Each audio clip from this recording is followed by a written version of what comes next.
Hello everyone and welcome back to another video. So today we're going to be looking at a possible leak of the schedule for the upcoming codexes for 40k. Now this was posted over on Reddit by the user Revburn. The link is in the description in case you want to go and check out that Reddit thread. But what we're going to do, we're just going to be looking at the schedule and just basically talking about it to see what's coming up in the coming months. So next month, February, we're going to have a Battle Tome of Death. We're supposed to be getting Codex Custodes, Codex Thousand Suns, Warhammer Underworld Warband release ×2, Necromunda Gang, and Book. Now, when I was speaking to the writers, actually at the Open Day event, they more or less confirmed that February was going to be the month for the Adeptus Custodes book. They didn't confirm it in words, but when I was pushing them and I was asking them, is it going to be February, they were giving me some subtle, how can I say this? Some subtle looks that February was definitely going to be the month we were going to be getting Adeptus Custodes. So right off the bat already, this information is looking very, very spot on. And of course, with the Codex Astartes supposedly coming next month, we have Codex A Thousand Suns. A lot of people have been asking me, is there any new information about the Thousand Suns Codex? I tried to get some information from the Open Day. There was nothing really given. There's no confirmed new models coming for the Thousand Suns in this new Codex. I'm sorry.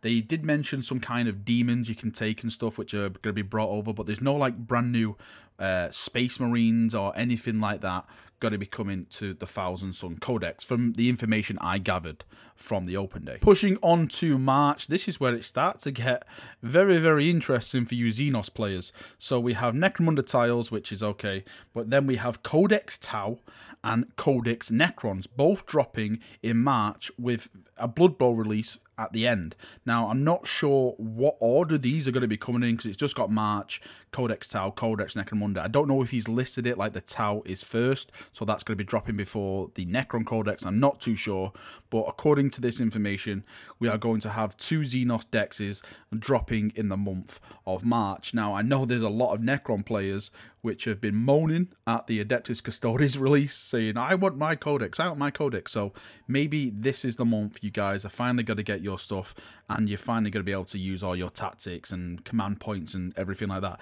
Same with the Tau players. I'm very, very fearful of Tau in 8th edition. I played against Tau just without a Codex and they completely whipped my behind.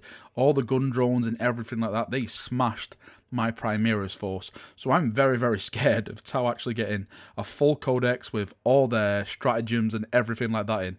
It is scaring the bejesus out of me at the moment. And then in April, another double Codex release, again, of Xenos. This is the year of the Xenos, like they've been saying. It definitely. Even though we had Custodes at the start, and a lot of people complained, this year is definitely looking Xenosy, Xenosy, Xenosy. So in April, we have Harlequins and we have Dark Eldar. Very, very interesting choices for the both of them. Of course, we've already had the Eldar Codex, but Harlequins having their own big Codex, that's going to be interesting. I wonder if they're going to actually get more models to expand their actual range. And of course, Dark Eldar, I think they have a decent amount of models already released, and for me, they're probably some of the best models. If I was actually going to make a Xenos force, it would definitely be out of Dark Eldar or the Glorious Orcs. Orcs probably will push it because I love kit bashing with Orcs. They are definitely one of the funnest races to actually build a tabletop army with. And if we push on to the next month, which is May, this is where it starts getting very, very interesting, very, very juicy. So we have a box game with a question mark, and following that we have Codex Space Wolves. Now, I'm pretty much certain that if that box game is going to be 40k, then it really is going to be in relation to the Codex Space Wolves. If that is so, I'm wondering what they could put in the box set. If I just think off the top of my head right now, I'm probably seeing something like the Dark Imperium box set, but instead of doing just, you know, like Death Guard and just like generic Primaris Marines, they'd probably theme it around the Space Wolves. So it may be Thousand Suns versus Space Wolves, maybe something cool like that. If not that, then I could probably see it being Age of Sigmar. But one of the cool and awesome things I've heard about the upcoming Space Wolf Codex is that they're supposed to be getting their Primarch back. Now, I haven't really bitten onto this rumor as of yet because the people that have been getting this off, they're not really verified. I haven't really got anything off them before, so I haven't bit onto this. But I'm thinking back now to the Open Day, and I was speaking to one of the rules writers, and it's one of the chaps who wrote the Custodes stuff, and we just got on the trackers speaking about Primarchs, and I said to him, if Leman Russ was to come back, do you think he would come back as all Wolfen and he was like, no, if Leman Russ was to come back, he'd just be normal Leman Russ. He wouldn't be affected by all that kind of stuff.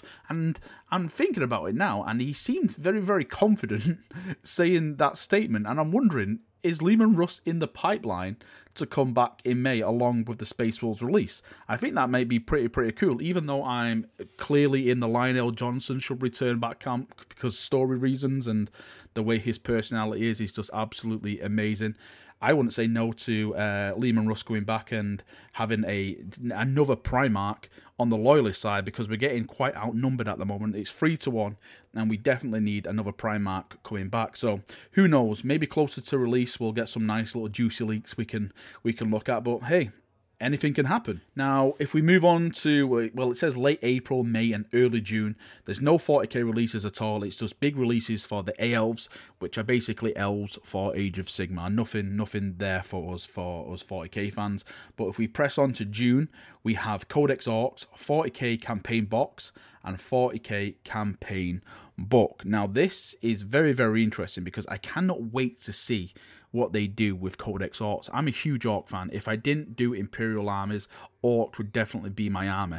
Now, according to some of the lore, and one of the main factors is the Beast Arises series from Black Library, that Ghazghkull Fracker, who is now more or less the Orc in the galaxy, is going to ascend to a Prime Orc. Now, Prime Orcs are these huge, towering, absolutely incredible things in the galaxy. They're basically things that can take on Primarchs. That is something a Primarch can do, and it does happen in the Beast Arises series. I won't go into spoilers on who wins, but it's amazing.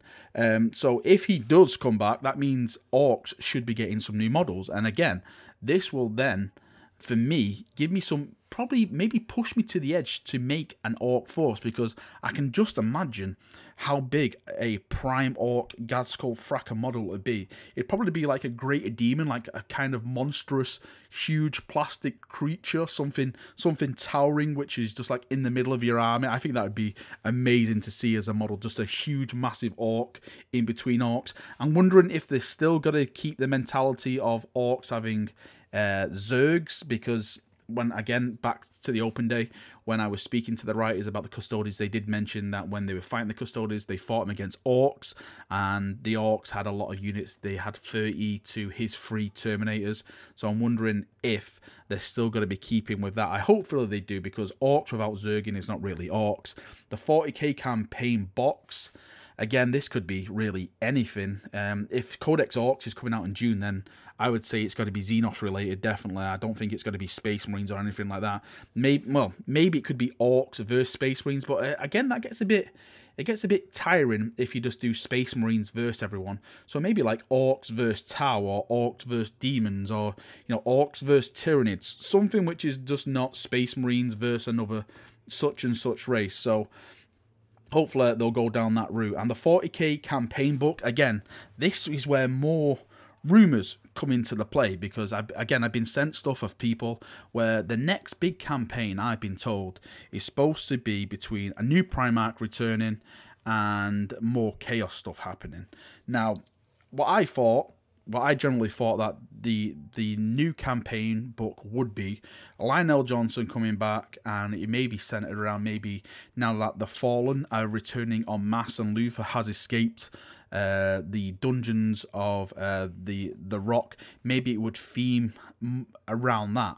But if we go back to the previous rumours which have been pushing out about Leman Russ returning now, I'm wondering if they're going to be inspiring it to maybe do it kind of Thousand Sun versus Space Wolves, more like a revenge. The Thousand Suns completely, well, they nearly destroyed Fenris and blew it all up and all that kind of stuff. So I'm wondering, maybe it's time for Leman Russ to get his revenge on Magnus and them to like have a round 2 battle. I think that'd be really, really cool to see Leman Russ and Magnus go to the ring again. Of course, Magnus is fully now out into the galaxy. He's going to be raging around. Leman Russ is returned. He wants some revenge, so I think it's going to make it a lot more epic than we saw on Prospero. And that's all the information we have, I'm afraid, chaps. Nothing more added to that. please remember that you have to take everything which I've just said with as much salt as you possibly want to carry. People go around and make these kind of lists up all the time. The one thing that's got me kind of convinced on it is that Codex Custodes is coming in February. So what I'm going to do, I'm going to just look at the February releases next month, and if all that stuff which is on this list happens in February, then I'm going to come back to this, and this is probably going to be a go-to list for me, which is going to be happening within the coming months for 40k. I hope you've enjoyed the video. I hope I passed some information. Take it as you will. It's been a fun read anyway. Like I said, the link is in the description. Make sure you go over to this post on Reddit, give it a thumbs up or a like or comment on it, whatever you want to do. Make sure you give this guy some credit for getting this list out there. Thank you for watching the video. I'd love to hear your feedback, your comments on this. Let's see what happens. It can only go good from here. This year is going to be a great year. I can just sense it. It's going to be a good year for 40k, whatever happens. So thank you for watching, and I shall see you all very soon. See you now, chaps, and bye bye.